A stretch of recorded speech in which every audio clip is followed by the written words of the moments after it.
Tonight, we breathe with Camus. Not to think, not to solve, only to listen. The world outside your window has gone quiet now. The streets hum low, the lights have softened into gold. Somewhere far away, a door closes, and the air settles into its own stillness. You are here. You are breathing. You are enough. Take a slow breath in and out.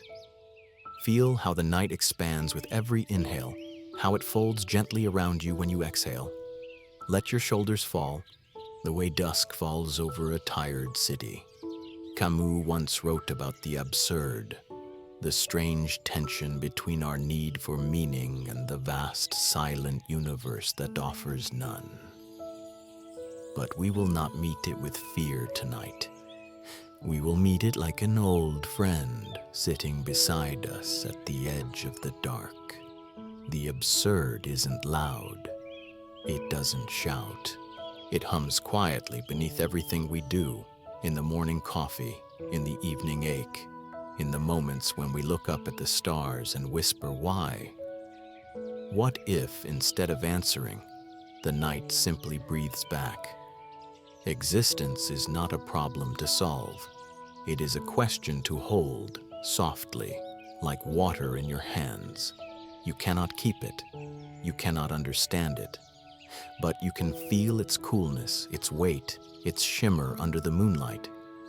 As you lie here, listen to the rhythm of your body, the pulse beneath your skin, the quiet proof that you belong to this strange, beautiful absurdity. You are both the question and the silence that follows it. So tonight, there is nothing to fix, no meaning to chase, no noise to fill. Only the vast simplicity of being alive for no reason at all, and finding that reason enough. Breathe again, in and out. Let the sound of your breath become the tide that carries you deeper, slower. The world does not need to make sense for it to be beautiful, and you do not need to understand yourself to deserve peace. Welcome, dear wanderer. You have arrived at the edge of the absurd, where calm begins. The absurd begins not in chaos, but in yearning. It begins in the quiet moment when we realize that the universe, vast and shining, offers no clear answer to the questions that keep us awake. We look up at the stars, searching for patterns, stories, a reason that all of this exists. And yet, the more we look, the more we see only fog. Camus called this the confrontation, the human need for clarity colliding with the indifferent world. We are creatures of meaning. We long to organize, to connect, to weave the threads of coincidence into something that feels like destiny. And yet the universe drifts on, silent, without intention, like an endless sea that does not know our names. It is like searching for constellations in fog. You trace the stars with your finger, but the mist moves, and the shape dissolves. Still, you keep searching, because that search itself feels sacred. You cannot stop wanting to find something in the emptiness, even when the emptiness offers nothing back. This is the paradox Camus saw so clearly, that life becomes meaningful not because it has meaning, but because we crave it so deeply. Our longing, our effort, our questions, they are the meaning. He wrote of this tension with tenderness, not despair. For Camus, the absurd was not a wall that trapped us. It was an open sky, boundless and luminous, if only we could accept its silence. He did not ask us to escape it, nor to surrender. He asked us to see, to look directly into the void, and still whisper yes. In the myth of Sisyphus, he gave us a man and a mountain, a man condemned to roll a stone uphill for eternity, only to watch it fall again and again. A tragic image, perhaps. But Camus turned tragedy into tenderness. He imagined Sisyphus not broken, but aware, He imagined him smiling under the sun, his muscles warm with effort, his breath steady, his mind free. For in the moment he accepts his fate, he becomes greater than it. The absurd does not end the story. It begins it. When Sisyphus knows there is no escape, his heart opens, not to despair, but to presence. The stone becomes his companion, the climb, his meditation. Each step, an affirmation. I am still here. In this way, the absurd is not cruel. It is soft, like dawn, light through mist, revealing, not resolving. It tells us, you will never know why you are here, but you are here all the same. And perhaps that is enough. Camus does not ask you to abandon reason, but to hold it lightly, to see how your mind builds constellations even in fog, how your heart keeps dreaming even in silence. He invites you to stand where certainty ends and wonder begins. So breathe again, slowly. Feel the small, fragile miracle of awareness that you can question and love and ache all within the same heartbeat. This, too, is absurd, that life can be both unbearable and beautiful, heavy and weightless, meaningless and full, and that you, fragile as you are, can still choose to say yes. You do not need to understand the cosmos to belong to it. You already do. There is a way to see the absurd that is not heavy, not tragic, but light, almost beautiful. It begins when we stop fighting the silence, when we stop begging the universe to answer us and simply listen to its quiet song. The absurd, seen gently, becomes artful. It is not the scream of a broken mind. It is the sigh of acceptance, the soft rhythm of existence unfolding for no reason other than that it can. When Camus wrote of this, he was not offering despair, but a freedom so vast it frightened those who first looked upon it. Because if life has no inherent meaning, then every breath, every smile, every act of kindness is our own small act of creation. Meaning is not found. It is painted, stroke by stroke, in the air between us, in the moments we notice and choose to love. The absurd is not harsh, it is tender, because it frees us. It releases us from the burden of having to justify our being. It says, you do not need a reason to exist. You already do. You do not need to earn the right to rest, or to dream, or to feel the quiet beauty of this hour. Existence asks nothing from you except that you stay for a little while and witness. Think of the sea. It does not question the tide. It simply rises and falls, each wave surrendering to gravity, each return to shore a soft beginning again. There is no purpose in this movement, and yet it is endlessly beautiful. So too are we, beings of repetition, pushing our small stones up the hill of every day, and somehow finding moments of laughter, moments of light, moments of peace. Camus saw this as our quiet victory, not to conquer the absurd, but to live alongside it, to breathe within its vastness and still choose tenderness, to love life even when it makes no promise to love us back.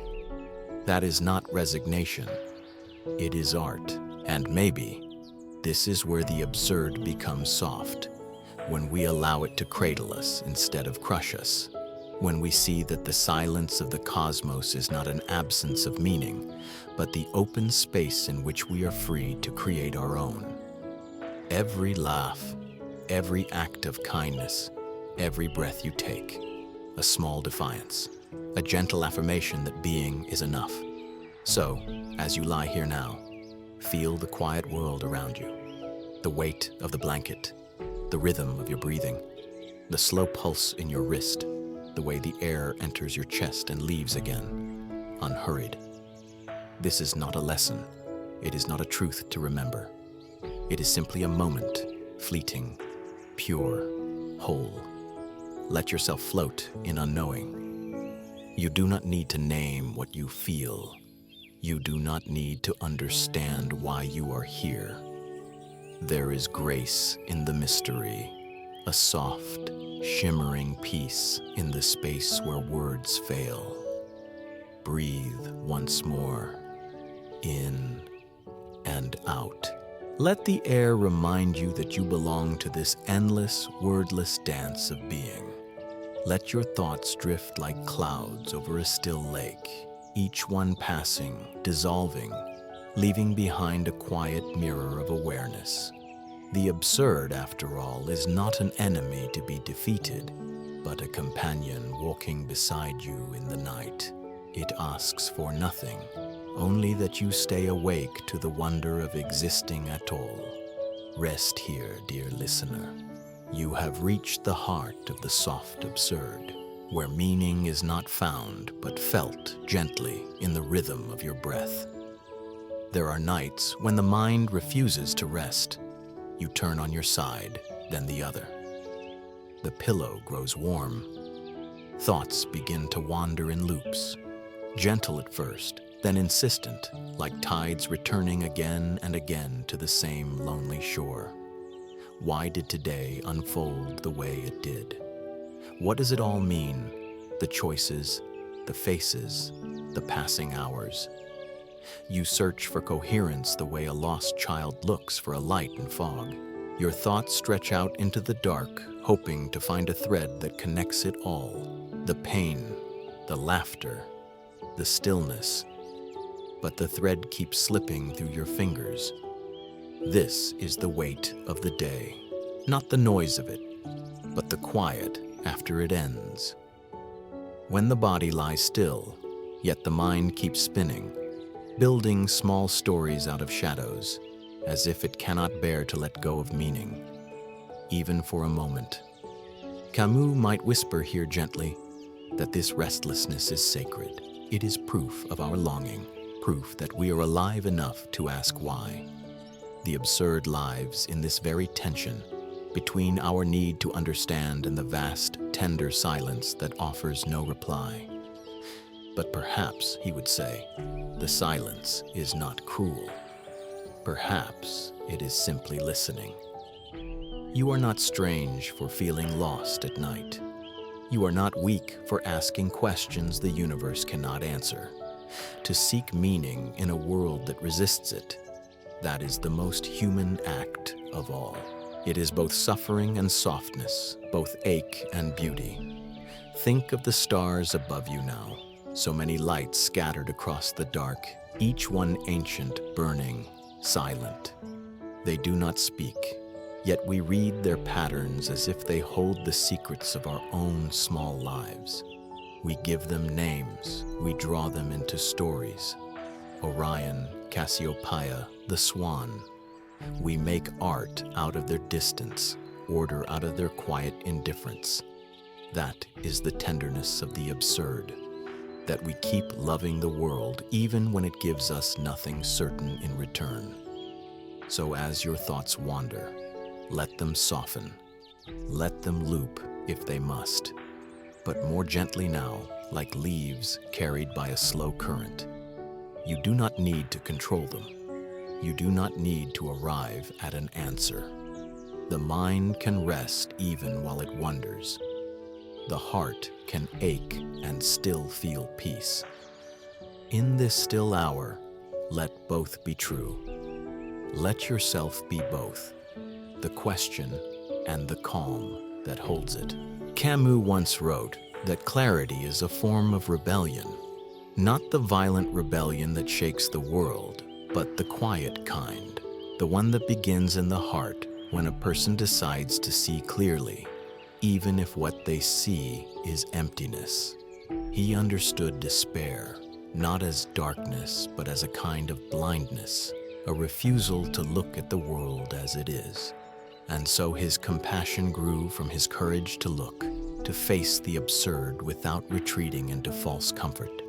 For him to be human was to stand in the open, beneath the cold stars, and still say yes. In that yes, there is defiance, but not the kind that clenches its fists. It is the defiance of one who opens their hands, who feels the wind pass through their fingers, and still decides to stay. Camus' compassion was born of lucidity, a tenderness that arises when you no longer demand the world to be perfect. He did not wish to escape suffering by illusion, nor to mask the pain with faith or meaning invented in haste. Instead, he sought the simple grace of being awake, to live fully even when life has no reason to offer. He wrote in his calm, luminous way, "We must imagine Sisyphus happy. Happy, not because the task has changed, not because the gods have relented, but because he has. Because he has looked at the stone, felt its weight, and chosen to love the effort itself." That, to Camus, was compassion in its purest form. To love the act of living, even when it serves no grand design.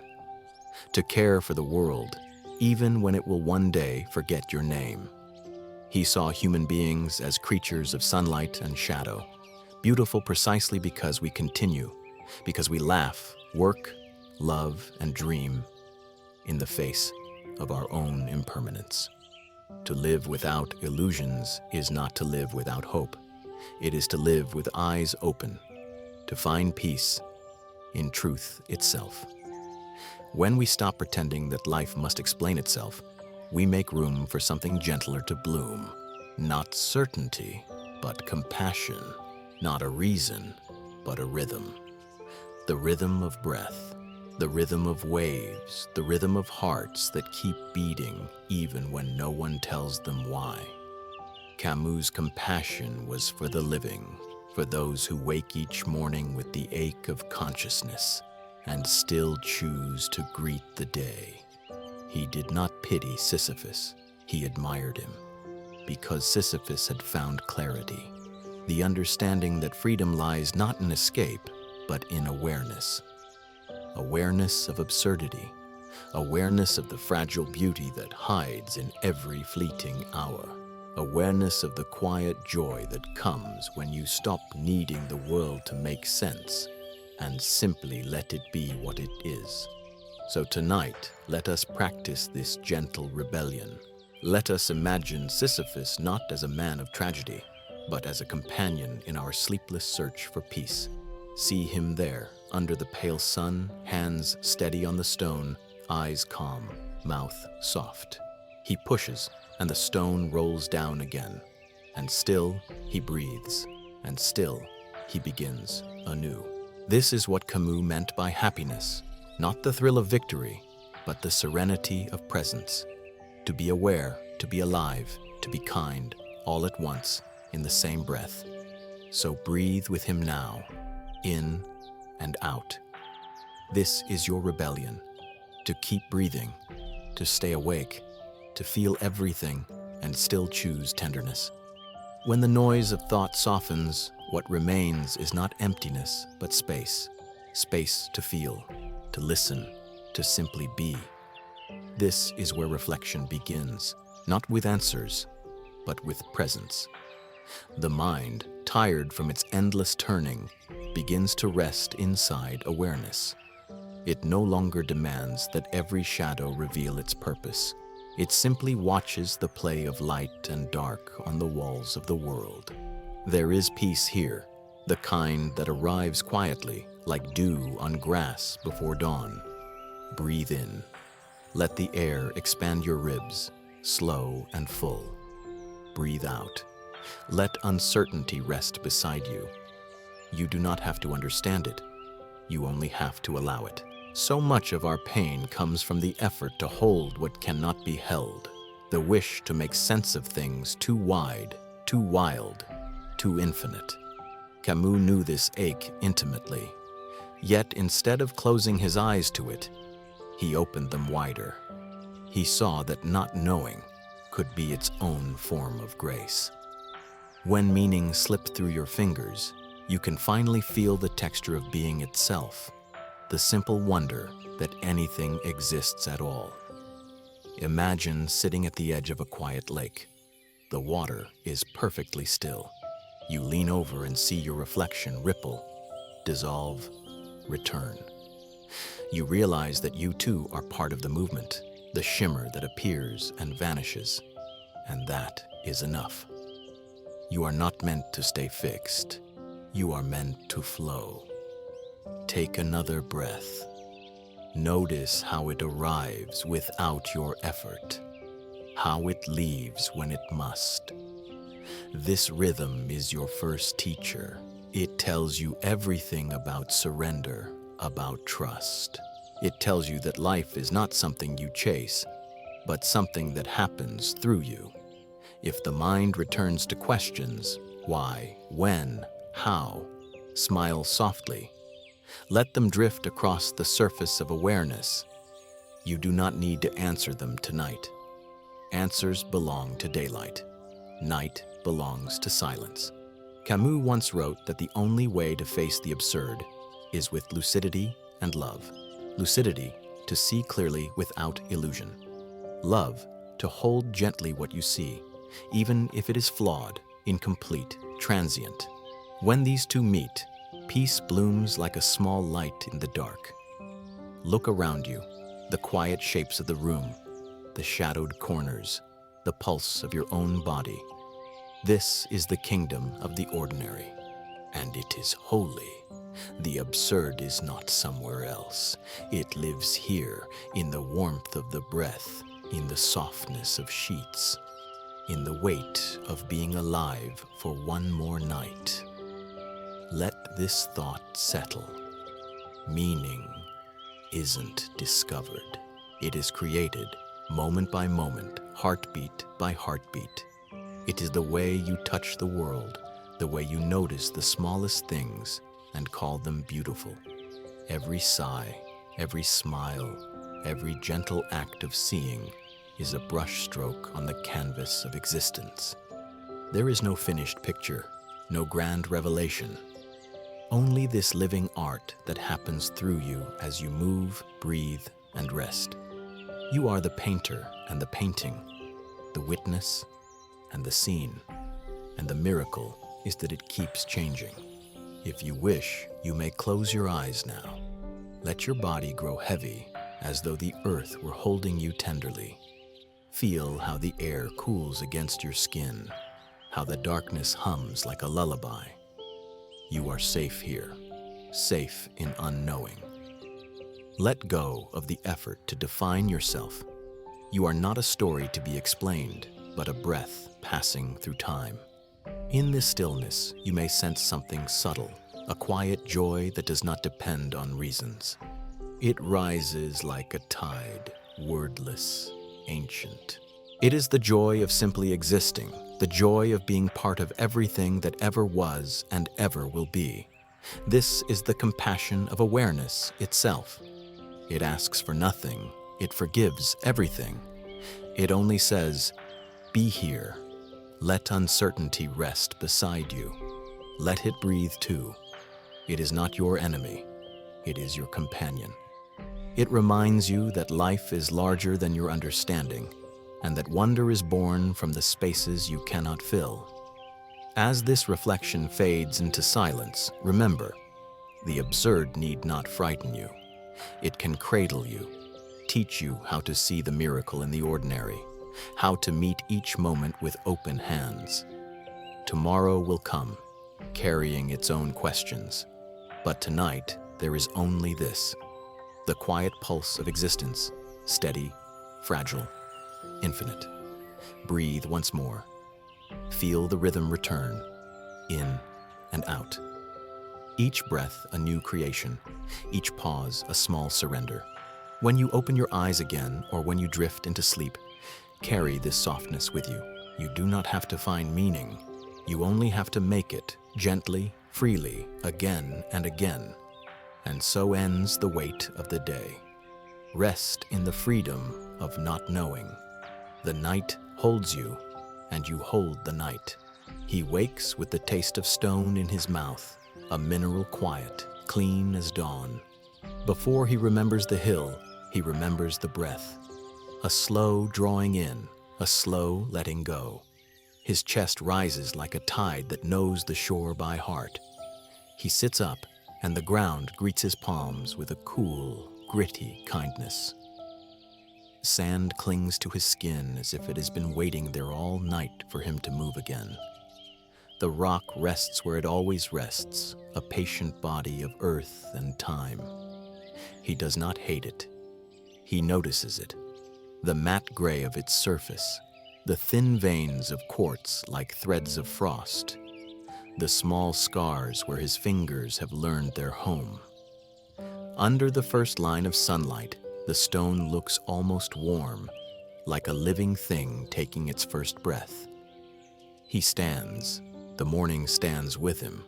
A breeze slips around his bare ankles, carrying the faint scent of dry grass and far-off salt. He rolls his shoulders back, softens his jaw, and walks to the rock as one might walk toward an old friend whose name needs no saying. His palms meet the rough curve. There is the little sting of texture, the familiar rasp that has filed the skin into a memory of touch. He leans in. The world narrows to pressure and balance. He feels the weight as it wakes, a slow animal rising. And in that rising, he finds his rhythm.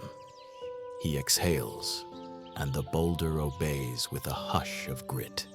The slope begins without ceremony, the earth lifting away from the sea as if to greet the sun a little sooner.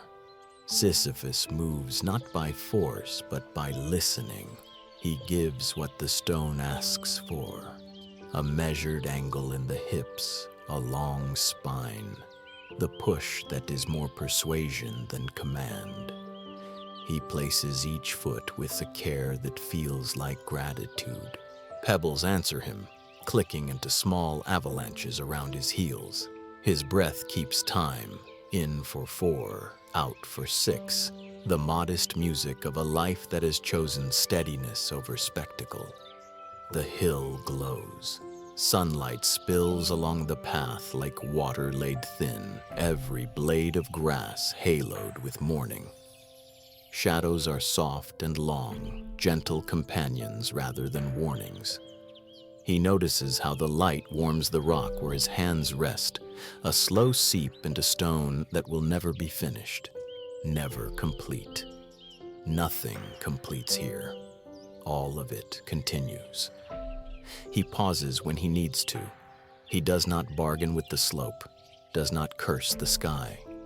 He stands in the calm between moments, letting wind pass through him, letting heat gather in his shoulders, and then wander away.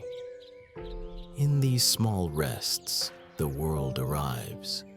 The ribbon cry of a hawk, the shimmer of dust turning in a beam of light, the faint scratch of an ant exploring the rock's vast country. He smiles because there is so much to see in what never changes. He pushes again. The rock answers again. They understand each other, the way a violin understands the hands that draw music out of its stubborn strings. Work becomes texture. Texture becomes prayer. A palm, a breath, a shift of weight. Simple, exact, sufficient. Far below, the sea is a flat coin of light. He imagines its salt on his tongue, its chill around his shins, the give of sand underfoot. The thought does not make him ache. It makes him tender. He knows the world is full of other mornings, markets lifting their awnings, children opening their eyes, old women watering plants on windowsills. And this knowledge softens the rock, not because it changes the task, but because it companions it. Midway up the slope, heat gathers. Sweat threads his temples. The stone grows heavier only in the way a story grows richer the more times it is told. He adjusts his stance. He trusts the memory in his muscles. He lets the day be what it is, a quiet choreography of effort and attention. Near the crest, the wind is brighter, quickened by space. His breath deepens, then steadies again, the way a river swells around a bend and returns to itself. The horizon widens until it is no longer a line, but a field where light grazes freely. He can feel the boulder considering its own descent, the hill already imagining the rush. He does not rush. He does not plead. He arrives at the top as one arrives at a truth, slowly and with kindness. He holds the boulder on the spine of the ridge, feeling the delicate physics of the moment, his weight, its weight, the world's long inhale that will soon become release. There is a suspended second in which the stone almost seems to hover, as if the morning itself were deciding. Then, the decision belongs to gravity. The boulder rolls. A muted thunder, a scatter of pebbles, a brief shining of dust. Down it goes as it has gone before, and as it will go again. Sisyphus watches without sorrow. He watches the way one watches rain, a thing doing what it must do. He stands in the clear aftersound, hands open, chest open. The hill slopes away below him, and the sky, impossibly wide, lays a cool hand across his brow. He breathes, and the breath is sweet. He walks down. On the descent, he is lighter. He counts hawks. He studies the broken shells of seeds. He lets sun warm the nape of his neck, and he thanks the shadow that moves with him, precise and forgiving. He meets the stone at the bottom with the quiet joy reserved for reunions that were always certain. He places his palms along the familiar map of scars and veins, and he begins again. No trumpet, no verdict. Only a day inside a day. This is his life, textures and light, the discipline of gentleness, the art of an unfinished task. He does not ask for meaning. He brings it with him in the care of his touch, in the honesty of his breath, in the way he lets the sunlight rest on everything, the hill, the stone, the hands, as if light itself were the answer he no longer needs. And in that soft beginning again, the morning opens like a book he loves to reread.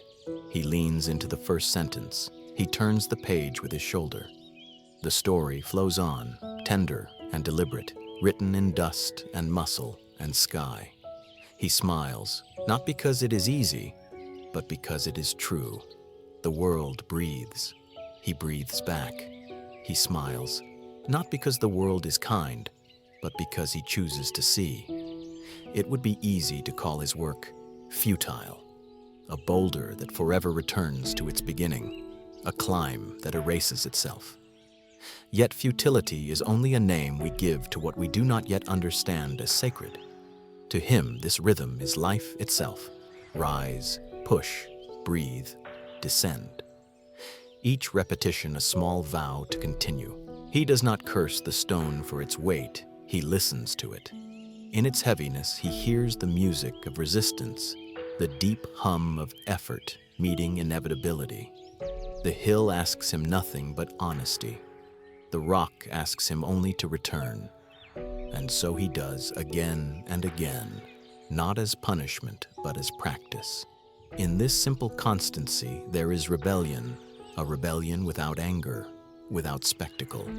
To wake each morning, to lift the same burden, to care for a task that will never end, that is his defiance. The gods who condemned him cannot touch the freedom hidden inside his acceptance. He has found something they never understood. That meaning is not a destination, but an act of attention. Each push up the slope is a prayer whispered not to a deity, but to existence itself. He says with his body, I will meet you as you are. He says with his breath, I will give what I can, even if nothing lasts. The rock rolls back down, yes, but the effort remains, folded into the muscles, shining in the sweat that glistens on his arms. That too is a kind of art, the art of persistence, the art of gentle defiance. He no longer measures success by what stays at the top. He measures it by how fully he lives the climb. When he feels the sun on his neck, he smiles. When the stone slips and bruises his palms, he smiles again. Because the world, even when indifferent, still offers light, texture, air, the small kindnesses of existence. He sees them all. The absurd, Camus tells us, is born from this meeting between our hunger for meaning and the silence of the world. But in that silence, Sisyphus has learned a different language, not of answers, but of noticing. The heat on his back, the rhythm of his lungs, the scent of dust after a brief wind, all of it part of the unspoken conversation between being and being. He understands now that the stone is not his enemy. It is his mirror. It reflects his will, his patience, his capacity to begin anew. Each descent is not a failure, but an invitation to start again, to remember that life itself is a cycle of falling and rising. No one escapes repetition. What matters is how tenderly we move within it. He smiles because he has stopped demanding that the world be kind.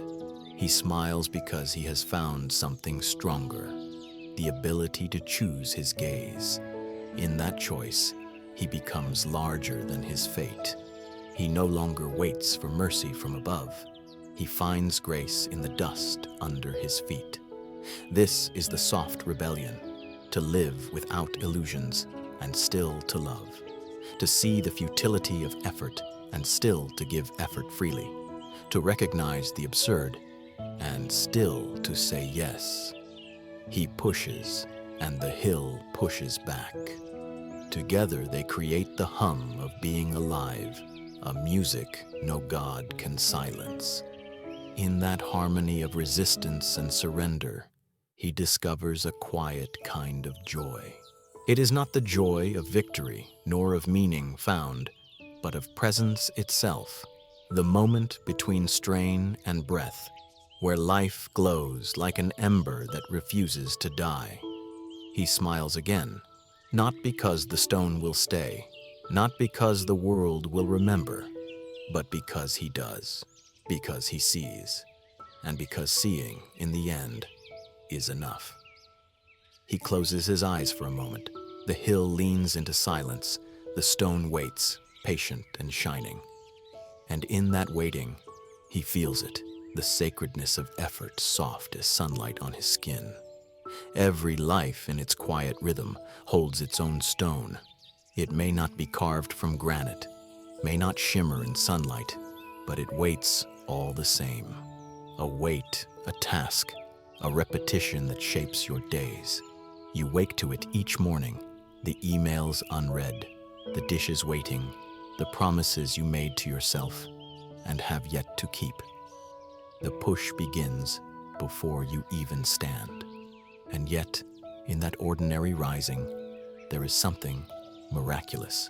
Like Sisyphus, you begin again, not because the world demands it, but because you choose to move through it. You answer messages, fold laundry, comfort a friend, water a plant, make plans, break them, mend them. Every small act so easily dismissed as mundane becomes a gesture of persistence, a soft defiance against the pull of nothingness.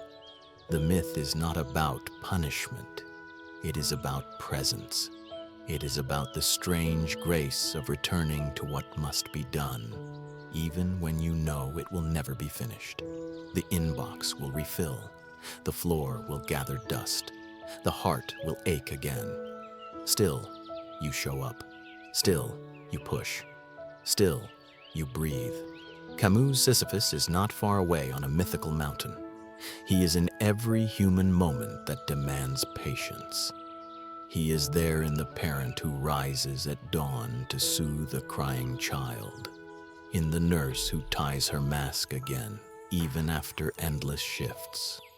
In the artist who paints, knowing the canvas will never truly say all that he feels. He is in you, answering one more email, tidying one more corner, loving one more time, even after loss. You carry the stone of your own life, its joys, its obligations, its quiet repetitions, and though it rolls back down each day, you keep walking toward it.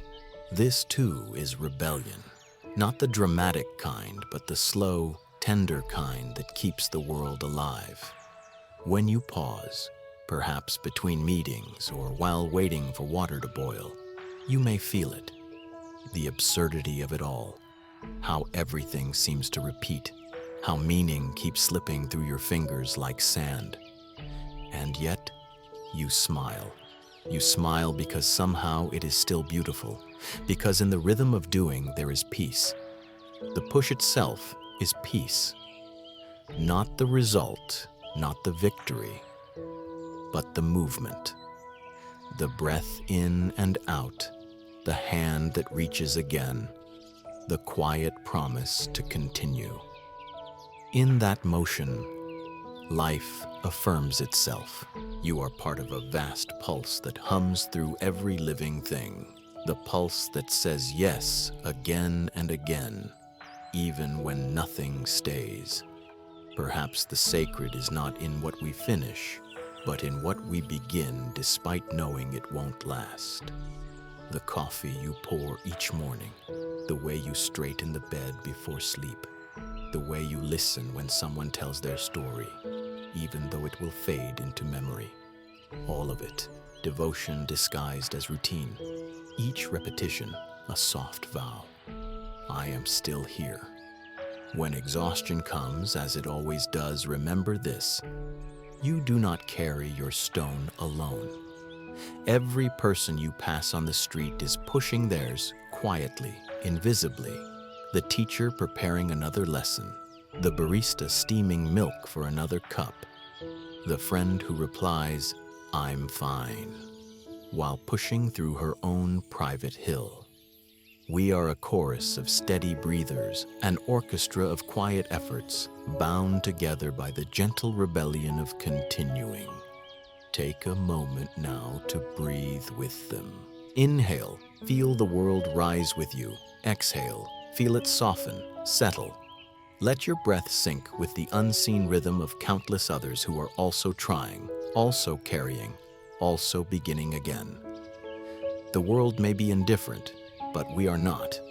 We care. And that care, fragile and endless, is what makes life sacred. Sisyphus smiled because he understood this. He smiled because he had stopped looking for an end and started seeing the beauty in the middle. He smiled because the climb itself was enough. Each push, a meditation. Each descent, a chance to notice the world anew. The shifting light, the feel of air, the song of the wind whispering. Still, you are here. So tonight, as you rest from your own climb, know this: you have already done enough. The stone will wait. The morning will return.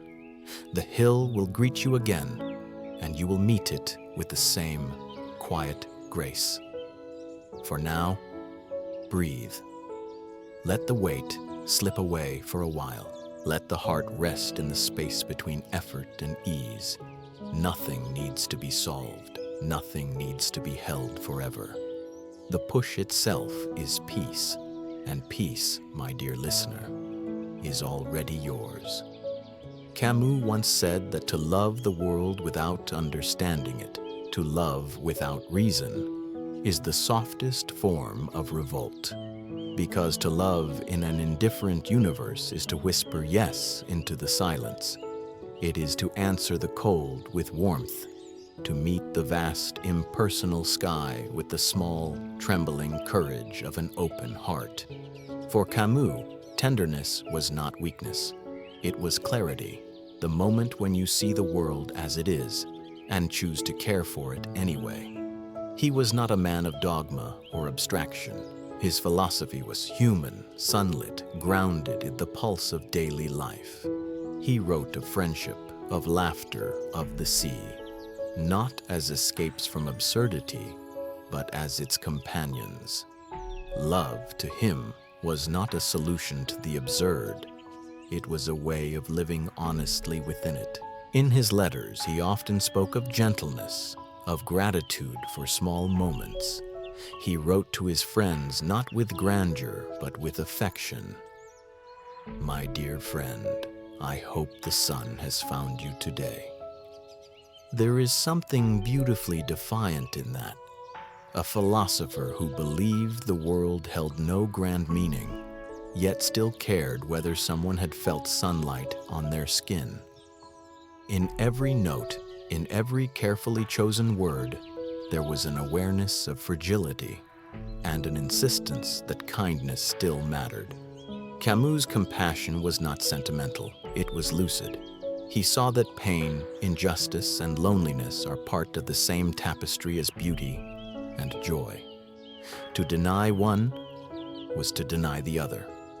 And so he chose to hold it all, the dark and the light, the ache and the wonder, with an equal tenderness. This, he believed, was what it meant to be human.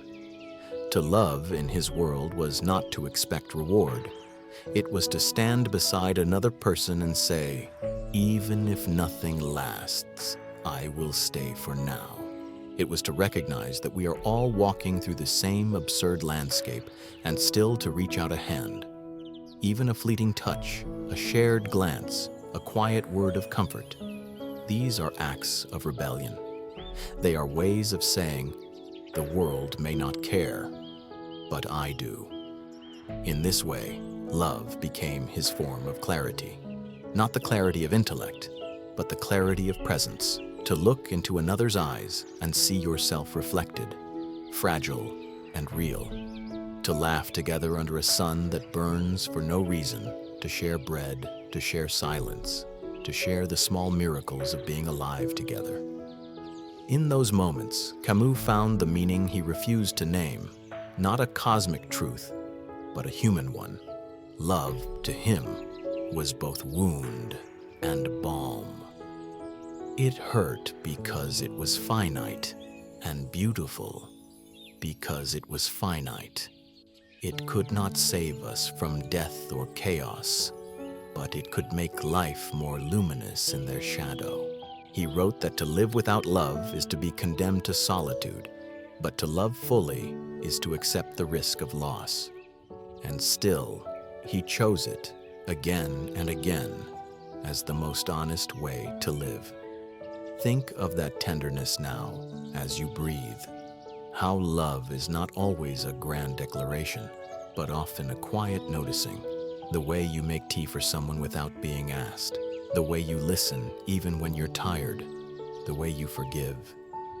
All of it, small rebellions against despair.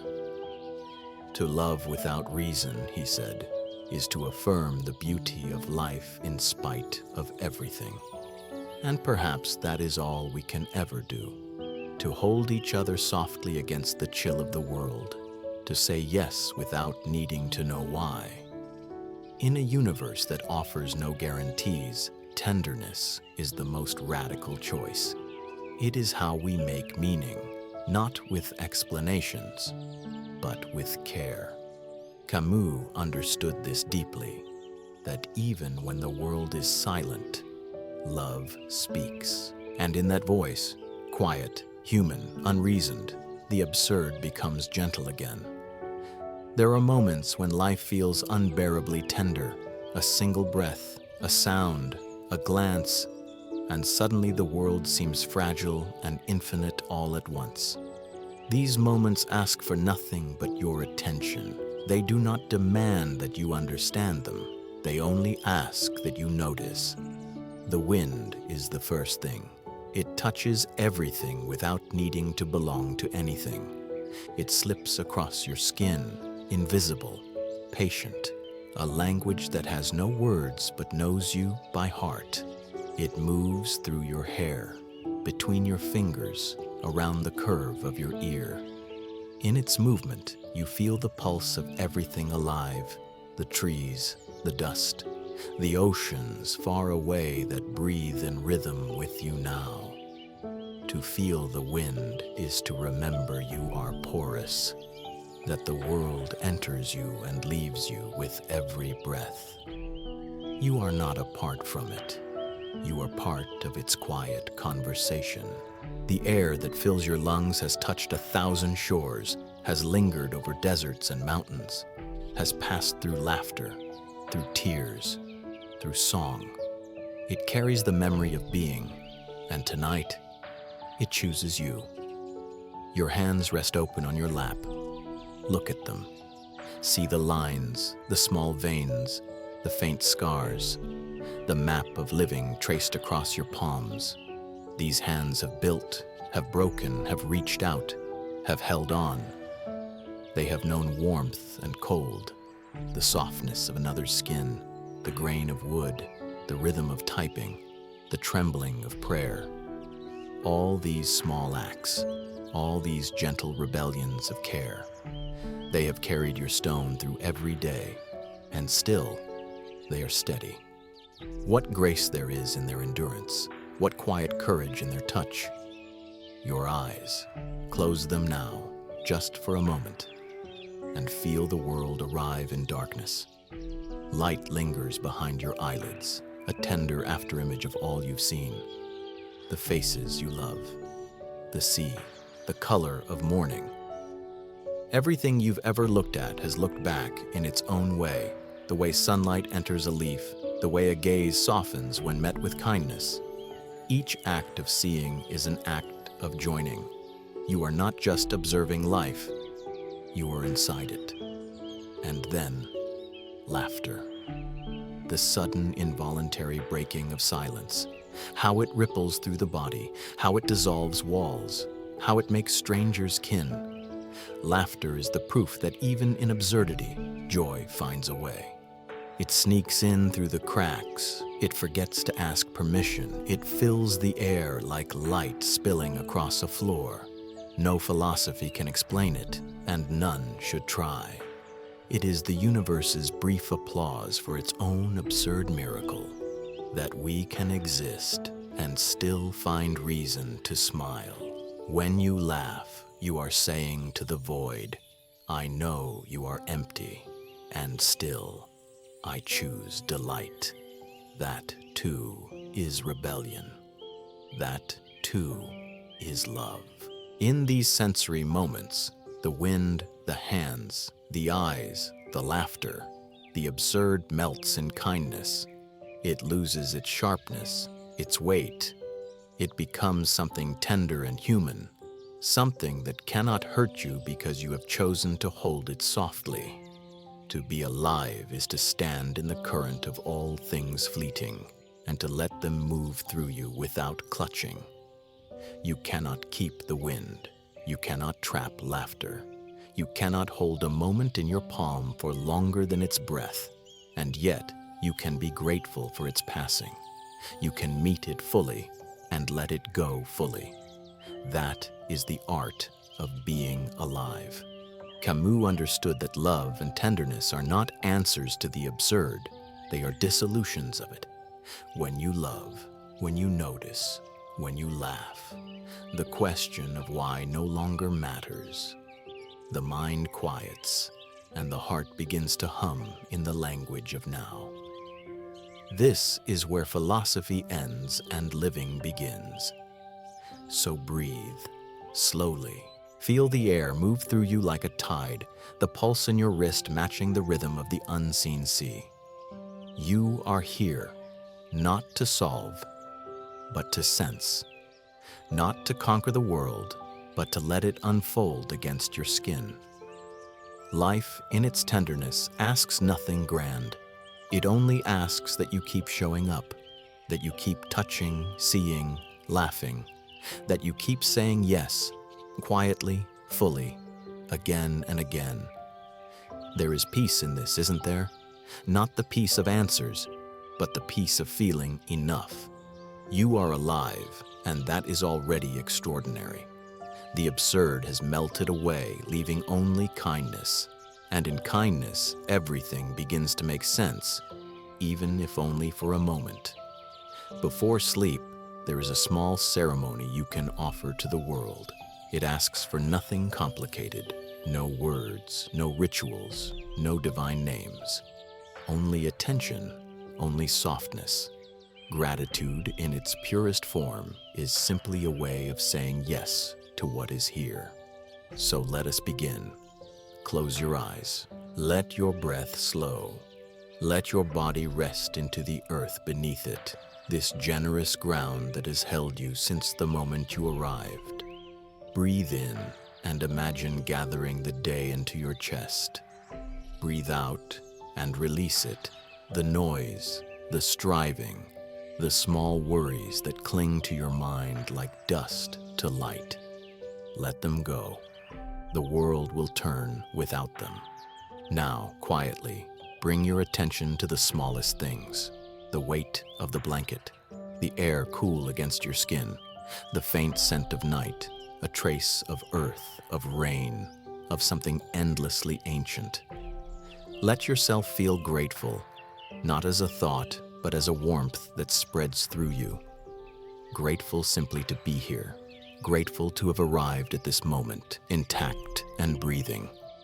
Think of your body, the heart still working, the lungs still offering rhythm, the hands still capable of touch. This collection of fragile miracles carries you through each day without demand, asking only that you care for it. Thank it, softly, without words. Your body is not perfect, but it is loyal. It has walked you through storms and mornings alike. It is the vessel of your noticing, the bridge between your inner world and the glowing one outside. Now, think of someone you love, not perfectly. Love is never perfect, but truly. Someone whose presence has lit even one small corner of your life. Let their image rise in your mind, clear and gentle. Notice the way your heart shifts toward them, that quiet expansion, that ache that is not pain, but recognition. Whisper to them, even if only in thought. Thank you, not for what they've done, but for being, for sharing this absurd, beautiful existence with you for a little while. And then, think of someone you have lost, or drifted from, or never fully understood, someone whose absence still echoes faintly in you. Let the ache come. Do not resist it. Gratitude can live inside sorrow. They are siblings. Say thank you to them too, for the lessons, the moments, the fragments of care that once were. Nothing truly disappears. It only changes form. Their presence lingers in your way of seeing, your way of feeling, your way of forgiving. Now turn your attention outward, beyond your walls, your room, your small orbit. Imagine the quiet web of others breathing under the same moonlight, strangers in their own beds, lovers whispering, friends laughing softly into the dark, someone somewhere awake and thinking of you without your knowing. You are part of this invisible constellation of tenderness. Each of us, a small light. Each of us, a brief warmth against the cold. Camus might have called this the gentle revolt, to give thanks in a world that offers no promise, to look at the silence of the universe and still say, thank you for this hour, this breath, this being. He would have said that gratitude does not erase the absurd, it transforms it. That to love the moment, precisely because it will end, is the purest form of defiance. So breathe again. With every inhale, gather what the day has given. With every exhale, give it back. Gratitude is a circle. What you release returns to you, lighter, clearer, new. You may wish to whisper softly, so quietly the words are almost breath. Thank you for the light that found me today. Thank you for the shadow that showed me where I stand. Thank you for the hands that touched, the words that passed, the silence that held me. Thank you for the chance to begin again. Let the words dissolve. Let them drift away like smoke into the dark. Feel what remains, the hum of being alive, simple and complete. We do not find meaning. We give it gently, in the act of noticing, in the act of loving, in the act of gratitude that asks for nothing but this, the chance to breathe once more, to open our eyes to the soft rebellion of dawn when it comes. Before you sleep, place your hand over your chest. Feel the rhythm that continues even in stillness. It is the same rhythm that beats in every heart, the same rhythm that moves the tides and bends the grass. Let that awareness fill you with quiet awe. You are here. You are enough. And that too is something to be thankful for. Thank you, dear listener, for being, for staying, for saying yes, even to the mystery. Camus was a child of the sea. Before he was a philosopher, before he wrote of absurdity and revolt, he belonged to light. Algeria was his first language, not in words, but in brightness. He grew up inside the sun, inside the vast breathing rhythm of water and dust, and he carried that clarity within him for the rest of his life. He once said that he preferred the sea to ideas, because the sea, unlike thought, asked for nothing but presence. It did not demand meaning. It simply was, infinite, indifferent, radiant. And in that indifference, he found mercy. Clarity for him was not an escape from mystery. It was a way of seeing the world without distortion, to let it be bare, simple, luminous. Imagine him there, standing at the edge of the Mediterranean. The horizon stretches endlessly, the water glowing white where the sun kisses its surface. The air trembles with heat, and the salt wind wraps itself around him like a kind of truth. No doctrine, no answer, only this golden vastness, this silence that is not emptiness, but fullness beyond words. He called it clarity as mercy, because clarity does not always come with comfort, but it frees you from illusion.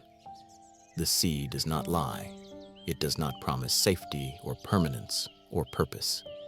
It moves with its own will, sometimes calm, sometimes fierce, and in its honest rhythm, Camus found peace. He believed that light itself could be a kind of salvation, not the salvation of heaven, but the salvation of the present moment, the forgiveness that arrives when you stop asking the world to be more than it is. In the sunlight, he saw acceptance. In the sea, he saw a mirror, vast, changeable, alive. When you stand at the shore, perhaps you know that feeling too. The hush between waves, the brief suspension of thought when you look out and realize how small you are, and how strange it is to exist at all.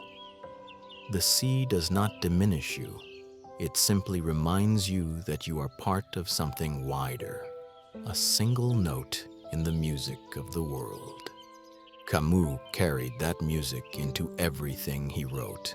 Even when he spoke of despair, there was always light behind the words. His philosophy was not born in libraries. It was born under the sun. He trusted the senses, the feel of sand underfoot, the color of olive leaves trembling in wind, the ache of sweat on the skin after labor. These were not distractions from meaning, but its very foundation. To be alive, for him, was to feel, to let the body participate in the miracle of being, to see without demanding, to breathe without seeking eternity. He wrote once that in the midst of winter, I found there was within me an invincible summer. That summer was Algeria, its sea, its sky, its light that forgave without reason. It was not optimism, but remembrance, that beneath every shadow there is still brightness, that even when life feels distant and absurd, the world continues to shine. So tonight, imagine that sunlight within you, the one that never fades, even in the coldest hours. It is not loud, it does not blind, it simply waits behind the fog of thought, ready to return whenever you let stillness find you. Close your eyes for a moment. Picture the shore, the long horizon, the hum of waves.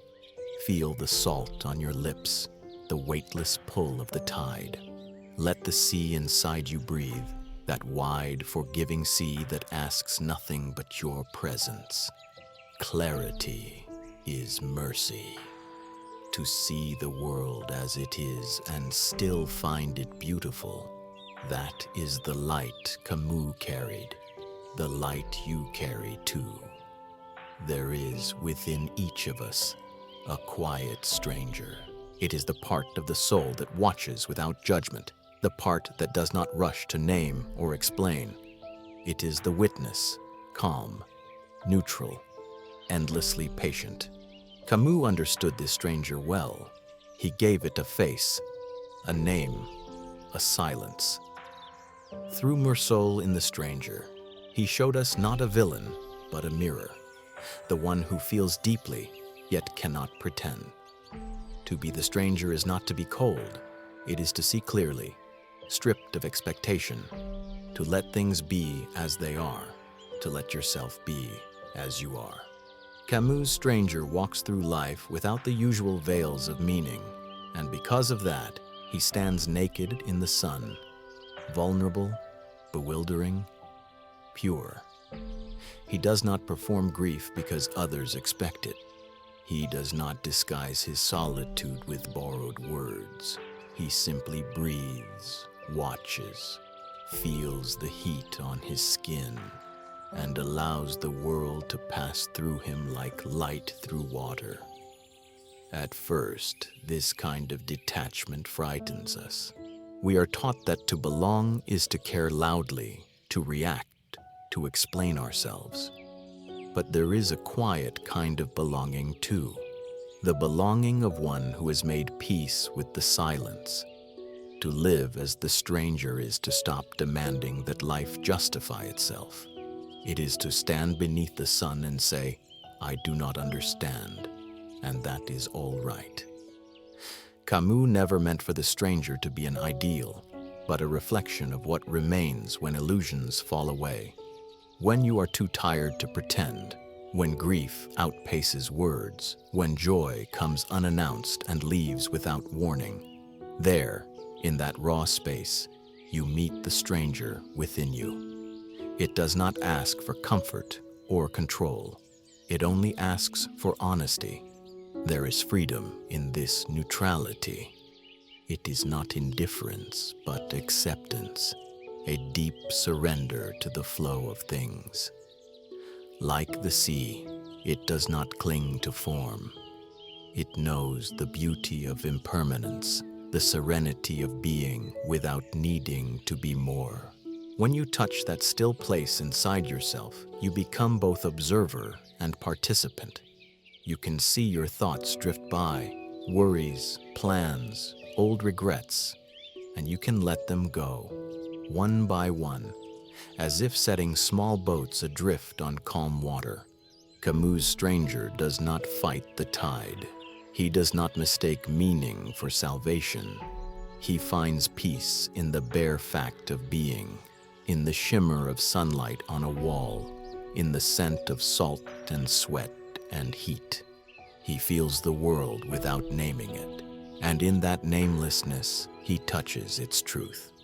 Perhaps that is what detachment really is, not apathy, but tenderness, freed from demand. The stranger within you does not need to possess what it loves.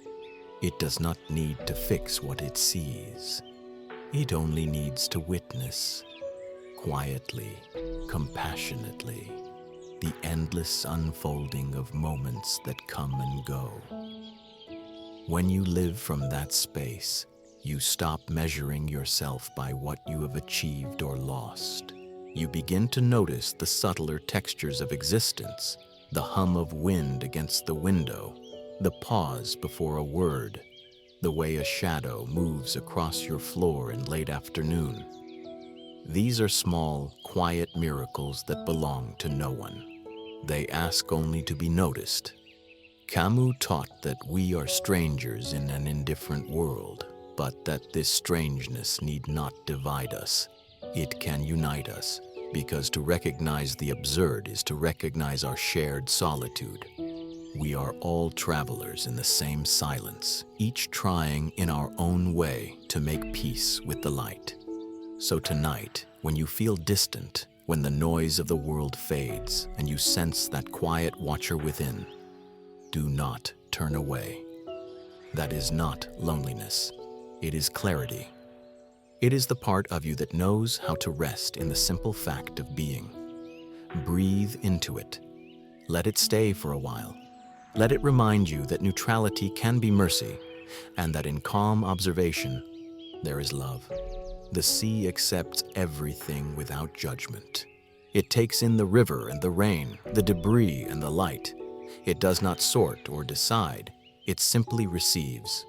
This is its wisdom, the gentle, endless act of inclusion. It holds both the storm and the calm in equal tenderness. And perhaps that is what the sea has been teaching us all along, how to hold the world as it is, not as we wish it to be. Stand at the shore in your mind now. Hear the pulse of the waves, steady and slow. Let the rhythm become your own. Inhale as the tide comes in, exhale as it slips away. Each breath a wave, each pause a shimmer of salt and air. There is no need to struggle here. The sea does not hurry, and neither must you. If you step into the water, you will feel it, the soft weight of surrender. It meets you where you are. It does not demand strength. It only asks for trust. When you lean back into its vastness, it holds you. When you release control, you float. This is not weakness. It is wisdom. To float is to understand balance, the subtle harmony between gravity and grace. Camus loved the sea because it was both truth and tenderness. It could be fierce, but never cruel. It could destroy, yet it always created, reshaping the shore, polishing stone, leaving gifts of shells and foam in its wake. To him, the sea was the most honest philosopher. It said, everything passes and everything returns. It reminded him that all things, joy, grief, love, effort, are waves in the same eternal tide. Let the image expand now, the horizon stretching open, an unbroken line between blue and gold. The sky dissolves into water, and you cannot tell where one ends and the other begins. That is what peace feels like. No borders, no separation. Just the quiet joining of all that exists. The sea has no need to defend its boundaries. It welcomes rivers, absorbs storms, lets them move through and over it. And always, it returns to stillness. This too is the lesson. You do not have to resist every wave that comes. You can let emotion move through you, the fear, the longing, the joy, and trust that you will settle again. Feelings are water. You are the shore. They shape you, yes, but they also retreat. And every time they do, you are smoothed, renewed, made quietly whole. Float a little deeper now, not just in the image, but in your breath. Imagine lying on the surface, the sun warm on your face, your body weightless, your thoughts drifting apart, like clouds. Below you, the slow heartbeat of the world. Above you, the endless blue. The sea beneath does not judge the shape of your body, the pace of your mind, or the stories you carry. It knows only that you belong to it as much as the moon and the wind do. If tears come, the sea takes them. If laughter rises, the sea carries it on its back. It does not choose between them. Its love is impartial, like the light that falls on every surface it touches. This is compassion in its purest form, acceptance without condition. The sea does not fix, it forgives. It does not explain, it embraces. And when you are ready, it will set you gently back on the shore. Camus found freedom in this simplicity. He saw that the world's indifference was not cruelty but vastness, an openness so wide that it could hold everything, even our smallness, without shame. He called it the tender indifference of the world, and in that tenderness, he found peace. To live with the absurd was to float, not to fight, to move with life's tide instead of against it. So, dear listener, let yourself float now, literally in your body, relaxing each muscle as though the sea were beneath you. Mentally, letting your thoughts drift away, unanchored, free. Emotionally, allowing whatever you feel to rise and fall with the rhythm of the waves. You do not need to name it. You only need to let it move. The sea accepts everything without judgment. Let it remind you that you can do the same, with yourself, with others, with the world. Acceptance is not surrender. It is the deepest form of strength. To float is not to escape gravity, but to live gracefully within its pull. Stay here a moment longer. Let the world cradle you. You are held, you are forgiven, you are part of everything that breathes. When you open your eyes, the sea will still be there, inside you, quiet and eternal. And you will know, the lesson was never in the waves themselves, but in your willingness to let them carry you home. Beauty is the brief flame that asks for nothing in return. It flickers and vanishes, and yet, somehow, it redeems the hours it touches. Camus believed that even in a world without reason, beauty remained our quiet justification for existing. Not because it lasts, but because it shines. Meaning hides in the shimmer, in what glows only for a moment and is gone. Look around you now, even in this imagined night. The light that falls through the window is already leaving. The air shifts. The stars rearrange themselves in patterns older than memory. And yet, for this breath, for this heartbeat, everything is perfectly aligned. You are here. The world breathes through you. The moment exists, delicate, fleeting, real. Camus once wrote of the tender indifference of the world, but in that tenderness, he found something astonishing. That even an indifferent universe can still be beautiful. Perhaps beauty does not need meaning. Perhaps it is meaning, not a message, but a sensation, not a lesson, but a light. Think of a single leaf falling through still air. It spirals slowly, effortlessly, tracing a path that will never be repeated. It is dying, yes, but it dies in grace, golden, luminous, complete. No one tells it what to do. It simply lets go. And in that letting go, it becomes something exquisite. This is beauty, the miracle that happens between holding on and release. Or think of music, a single note played and gone, the echo after the echo. We love music not because it stays, but because it doesn't. Its beauty is in its vanishing, in the way it rises, fills the air, and then leaves a silence that feels more alive than sound itself. The song ends, and yet it continues to move inside us, invisible and eternal. Camus understood this rhythm, the fleeting pulse of existence. He saw that beauty was not proof of order, but evidence of care. The world, in its own quiet way, still creates moments of radiance, and we, in our absurd longing, notice them. That act of noticing, of saying this is beautiful even when it will fade, is what makes us human. We give light its meaning by loving it while it lasts. The sea, the sun, the face of a stranger, the laughter that bursts without reason. These are all brief flames, each one carrying the same secret, that impermanence is not a flaw, but a form of perfection. The leaf that falls, the note that fades, the wave that recedes, each says the same thing in its own language. I was here, and that was enough. When we seek permanence, we suffer. But when we see the beauty in passing things, we join the world in its dance of becoming and vanishing.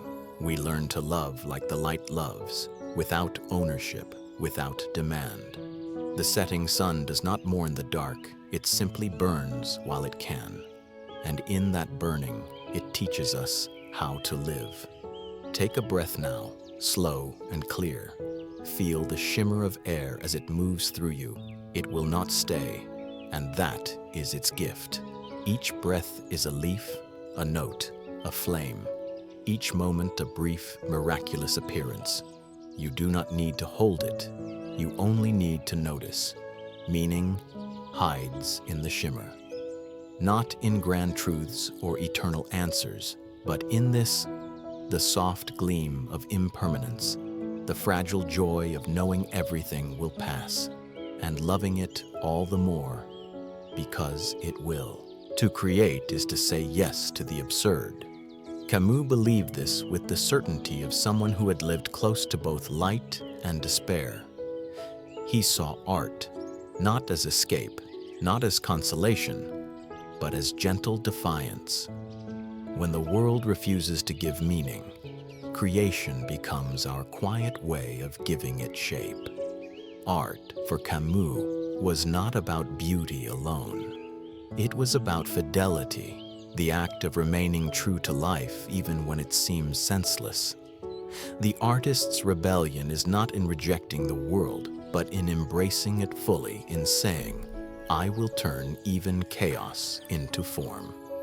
I will make something that breathes.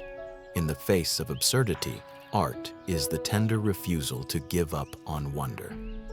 He wrote that a man's work is nothing but this slow trek to rediscover, through the detours of art, those 2 or 3 great and simple images in whose presence his heart first opened.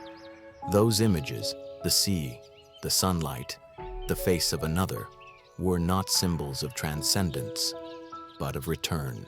To create was to come home to what had always been real, to touch the pulse of life and shape it with love. Think of the act of painting, a brushstroke across a blank surface.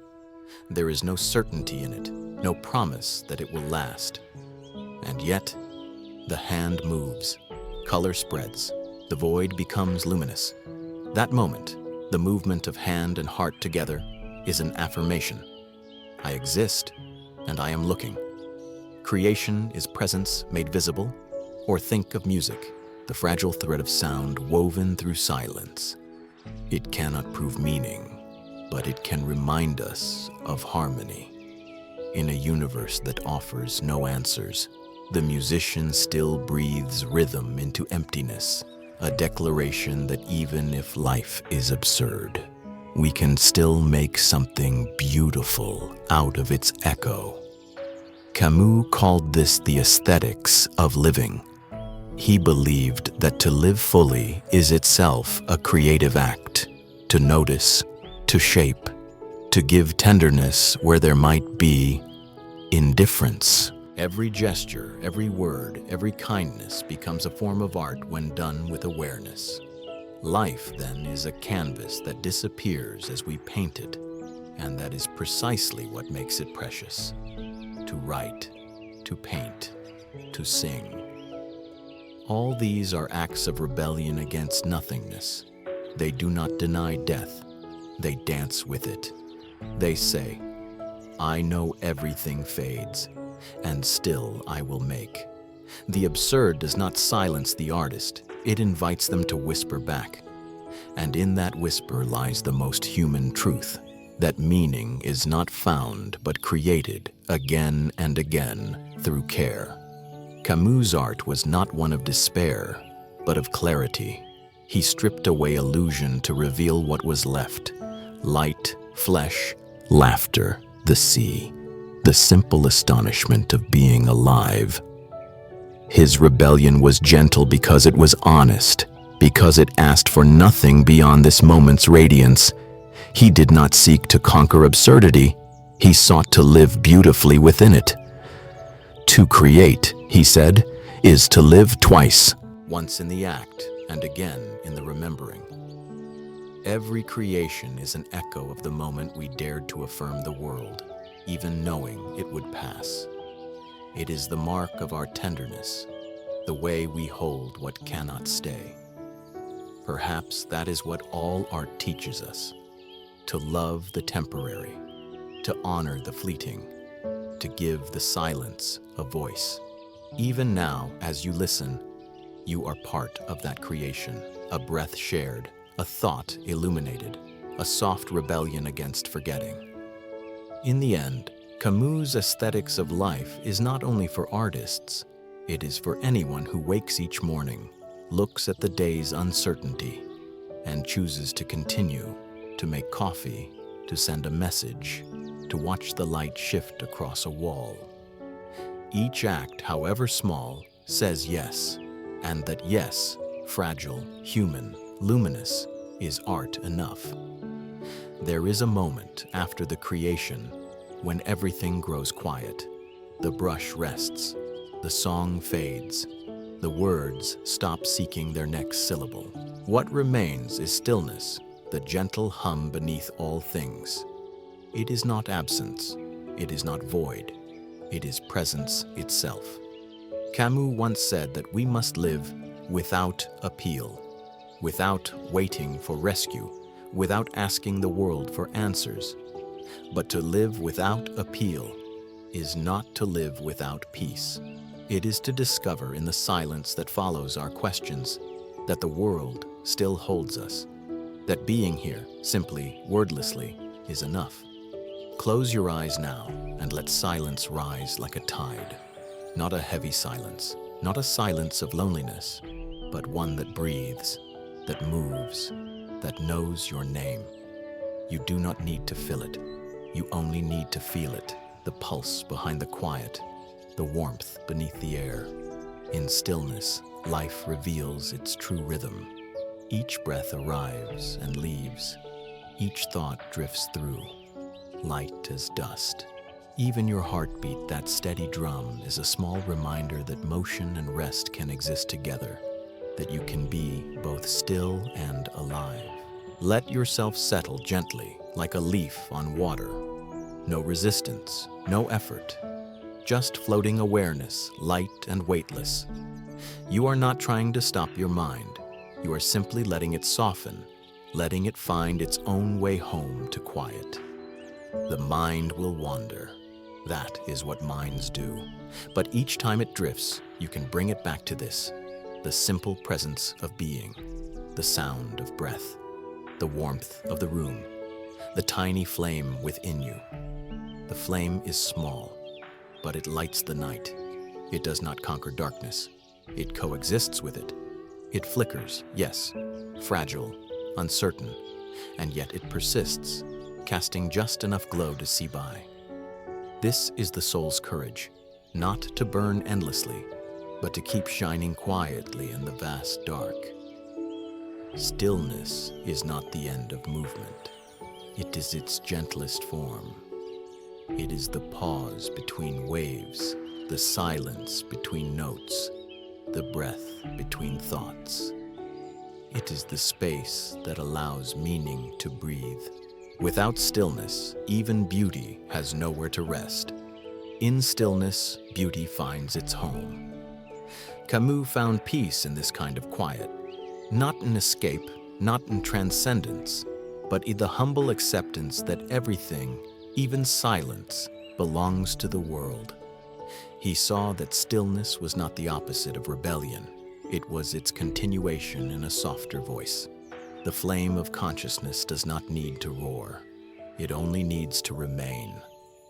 Listen now to the faint hum of existence beneath the hush, the ticking of time, the distant sigh of your own breathing. All of it is the music of being alive. This moment stripped of striving holds a subtle radiance. You don't have to earn it. You only have to be present enough to feel it. Sometimes the most profound act of creation is to stop creating, to sit with what already is, to let the world arrive exactly as it stands, unfinished, imperfect, and whole. The artist rests, the listener rests, and in that resting, something wordless begins to bloom.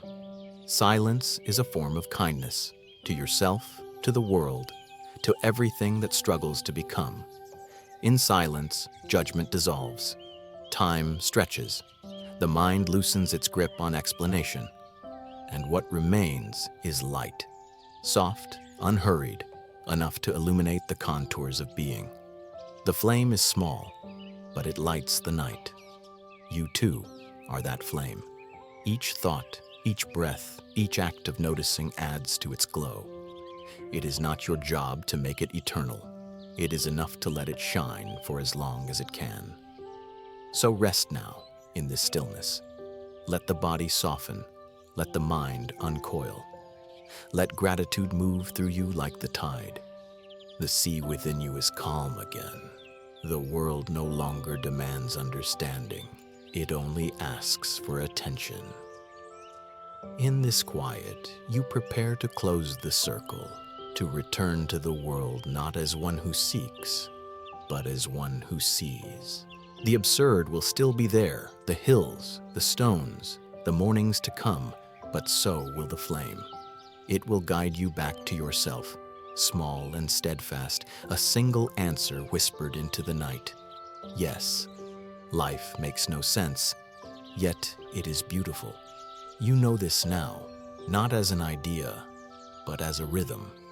It beats beneath your days, hums behind your thoughts. Meaning slips through your fingers like water, but the coolness of it, the feeling of it, that is enough. Camus called this the absurd, the tension between our hunger for order and the silence of the world. And yet, in that silence, he found something tender, a permission to live freely, to stop asking why, and instead ask, how shall I love this moment? He saw that when we let go of reason, beauty rushes in. When we stop demanding coherence, life begins to sing. The absurd is not a curse, it is a lullaby. It tells us, you do not need to solve everything before you rest. You do not need to make sense of the stars to feel their light. You do not need to understand your heart to let it beat. There is mercy in this unknowing, a softness that wraps itself around the weary mind and says, you may stop now. Breathe. Let the words fade into air. Let the quiet carry you. You are not falling away from meaning. You are falling into being. Here, there are no answers, only textures, the weight of the sheets, the whisper of the dark, the rhythm of your pulse echoing the slow tide of existence. Repeat with me softly. Life makes no sense, yet it is beautiful. Say it as you breathe until the words blur into sensation, until they become the heartbeat of rest. This is the gentle absurd, the art of finding peace in contradiction, the calm that comes when you stop reaching for forever. The stars burn without purpose, and yet they illuminate the night. The sea moves without destination, and yet it holds the moon in its arms. You too are part of this strange, tender dance between nothing and everything. You are both question and answer, both seeker and silence, both the stone that falls and the wind that lifts it again. You are not separate from the world's uncertainty. You are its echo, its breathing, its shimmer. Life makes no sense, yet it is beautiful. You have walked through the noise of thought, the ache of searching, the weight of effort, and now you stand at the quiet center, where absurdity has melted into grace. This is not understanding. This is acceptance, soft, luminous, alive. Let the mind rest where it is. Let the body feel its own gravity. There is nothing to prove, nothing to fix, nothing to earn. You are here, and the world is here, and that is the entire miracle. In the silence after meaning, beauty remains. In the space after striving, peace unfolds. Listen, the night hums with small mercies, the steady breath of wind, the subtle shifting of air, the invisible pulse of everything that continues. You are part of it now. You have always been part of it. So rest. Let the world hold you as it holds the sea and the stars. The absurd is gentle now, a cradle rocking in the dark. Life makes no sense, yet it is beautiful. And you are its proof. Good night. Be still.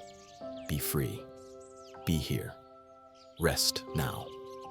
The long journey through thought and tenderness has brought you here, to the stillness where philosophy becomes breath, where ideas dissolve into rhythm. Breathe in. Breathe out. The world moves through you as the sea moves through the shore, arriving, retreating, always returning. You are not separate from it. You are the tide and the sand, the question and the silence that answers it. We have walked through many rooms together, through the halls of thought where Camus spoke softly of the absurd, that strange tension between our longing for meaning and the calm, unyielding silence of the universe. We learned that silence is not cruelty, but space. Space wide enough to hold everything: grief, joy, confusion, wonder. And in that space we discovered freedom. Life makes no sense, yet it is beautiful. That is the truth that hums beneath every heartbeat. We have breathed with the sea, felt its indifference, its mercy. We have watched Sisyphus push his rock and seen that even in futility there is grace, because effort itself can be love, and repetition, if met with tenderness, becomes art. The hill is endless, yes, but so is the human heart. We have learned to see beauty not as promise, but as presence. The falling leaf, the vanishing note, the brief flame. All of it fleeting, all of it enough. Meaning hides in the shimmer. The world is not waiting to be understood, it is waiting to be noticed. And love, we spoke of love as rebellion, the softest defiance against despair. To love without reason, to care without demand, to offer warmth in an indifferent world, that is the heart's quiet revolution. It asks nothing but to keep its flame alive. The flame is small, but it lights the night. You carry that light. It flickers, it bends, but it has never gone out.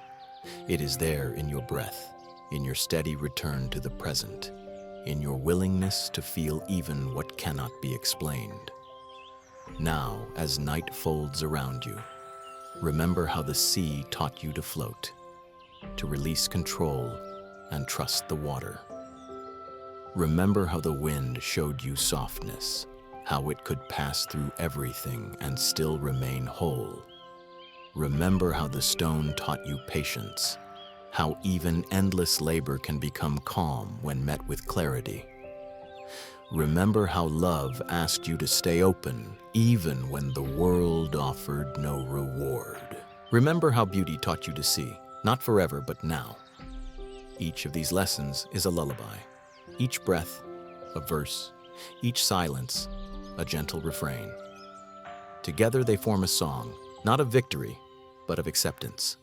A song that says, the absurd is not an enemy, It is our mirror. In it, we see ourselves clearly. Our longing, our laughter, our quiet acts of creation, our small rebellions of kindness, our willingness to begin again, even knowing the end.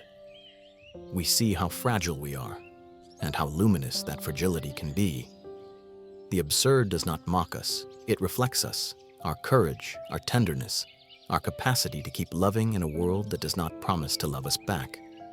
It whispers, "You are free. Free to live without answers, free to find wonder in uncertainty, free to rest in the endless question."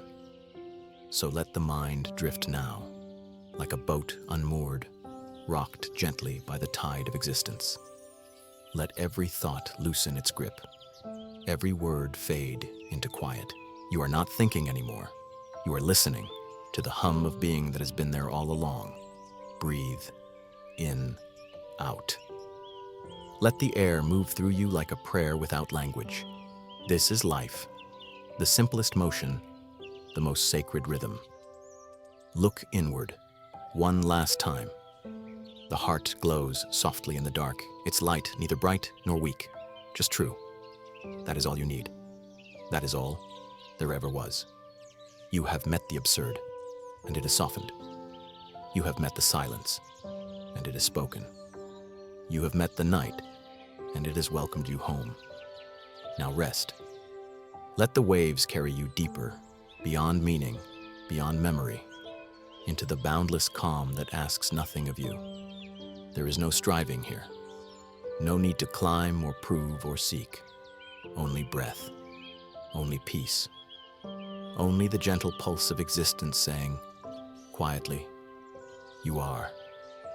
Good night, traveler. The hill is behind you. The sea is within you. And the light, the small, unyielding light, remains. You have reached the end of the path. There is nothing left to understand, nothing to solve. Only the slow, quiet act of being. Tonight, we will rest inside the mystery, not to escape it, but to be held by it, to feel the vastness, not as loneliness, but as belonging. Breathe with me, in through the nose, slowly, gently. Hold for a moment, then exhale through the mouth, like the tide releasing back to sea. Again, in, hold, out. Let each breath become a wave. Let each exhale smooth the edges of the mind. Let stillness begin to bloom behind your ribs. Now, let's travel inward, not in thought, but in awareness, the quiet noticing of all that is. Start at the crown of your head. Feel the soft weight of gravity pressing down, reminding you that you belong to the earth. The scalp loosens, the forehead smooths, the eyes rest deeper in their sockets. The world has turned its lights low. You may close yours too. Breathe in. Let calm gather between your brows. Exhale.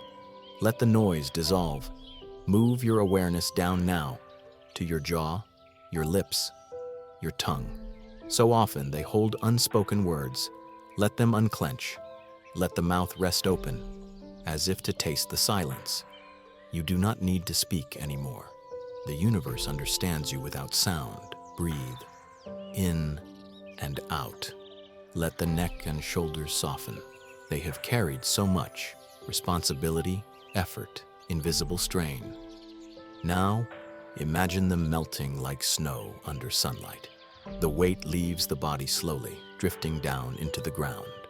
Your arms grow heavy, loose and warm. The palms open slightly, ready to receive nothing but air. Each finger a small flame that flickers once, then rests. Now bring your attention to your chest. Feel your breath expanding there, a slow tide rising and falling. This is the heart's harbor. Inside, everything is forgiven. Each beat a reminder. You are still here. You are still becoming. Let gratitude pass through you like wind through tall grass. Not a thought, but a sensation. Soft, continuous, wordless. Down now to the belly. Let it rise with each inhale, fall with each exhale. Let it soften completely. No need to hold, no need to protect. The breath moves easily now, like light through water. Bring your awareness lower, to your hips, your legs, the long pillars that have carried you through the world. Thank them quietly. They have walked you through days of effort, stood you through doubt, moved you through wonder. Now they rest. Now they belong to the night. Feel the warmth gathering around your knees, your calves, your ankles. Every muscle unwinding, every cell remembering stillness. Even your feet, those humble travelers, grow heavy and calm. They too are allowed to rest. Your whole body now is a coastline at low tide, quiet, slow, luminous with peace. Breathe in deeply. Feel the air reach every corner of you. Exhale completely. Feel the world exhale with you. There is no difference now between you and it. You are both breath, both movement and pause, both question and answer. Sleep, not to escape, but to rest inside the mystery.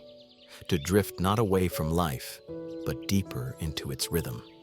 The mystery is vast, but it is kind.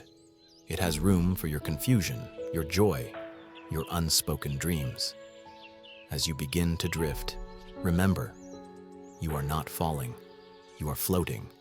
You are carried by the same quiet that carries the stars, by the same tide that carries the moonlight across the sea. Let the body dissolve into softness. Let the breath fade into rhythm. Let the mind drift like smoke into the air. There is no need to return just yet. You are home. You have always been home. If thoughts come, let them come. If dreams approach, let them enter softly. Everything belongs here. The known and the unknown, the bright and the shadowed, the real and the imagined. This is rest, the quiet art of acceptance. The world continues without you, and that too is beautiful. Breathe one last time with me. In, hold, out, let go. Good night, my fellow wanderer. May your dreams be gentle. May your heart remain open. May your flame, small, steady, human, keep glowing in the dark.